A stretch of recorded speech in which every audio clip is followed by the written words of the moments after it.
वडोदरा के railway station पर यात्रियों की सुविधाओं में इजाफा करवाने की पूरी कोशिश की जा रही है। उसी के तहत आज रेलवे स्टेशन के प्लेटफॉर्म नंबर 4 और 5 पर एस्केलेटर का लोकार्पण करवाया गया है। दरअसल वडोदरा के युवा सांसद डॉक्टर हेमांग जोशी की मौजूदगी में एस्केलेटर का लोकार्पण हुआ था। इस दौरान रेलवे के डीआरएम राजू भाड़के भी वहां पर मौजूद थे और साथ ही भारतीय जनता पार्टी के शहर प्रमुख डॉक्टर जयप्रकाश सोनी और सयाजीगंज विधानसभा के विधायक केयूर रोकड़िया भी वहां पर उपस्थित थे।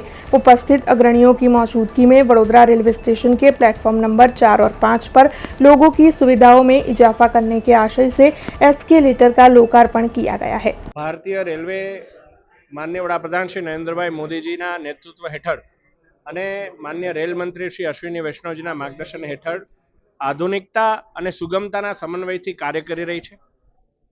આપણે જોઈએ તો વડોદરાનું જે મુખ્ય વડોદરા જંકશન રેલવે સ્ટેશન છે એમાં પ્લેટફોર્મ નંબર 4 અને 5નું સંયુક્ત જે પ્લેટફોર્મ છે ત્યાં મુસાફરોની તાતી જરૂરિયાત એવી હતી।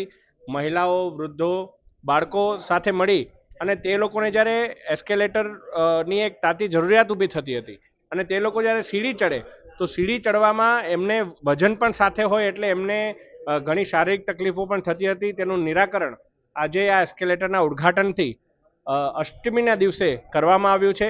આ 1.25 કરોડના ખર્ચે બનેલું એસ્કેલેટર અને આ એસ્કેલેટરની અંદર 1 કલાકની અંદર 9000 જેટલા પેસેન્જર્સ પોતે એમાં પરિવહન કરી શકે એ પ્રકારનું આ એસ્કેલેટર છે અને આ એસ્કેલેટરથી વડોદરાની જનતાને ખૂબ सुविधा થવાની છે। એ બદલ હું રેલ મંત્રાલયનો ખૂબ ખૂબ આભાર માનું છું। हमसे जुड़े रहने के लिए हमारे YouTube चैनल को सब्सक्राइब करें और नई वीडियो की नोटिफिकेशन के लिए बेल आइकॉन को दबाएं।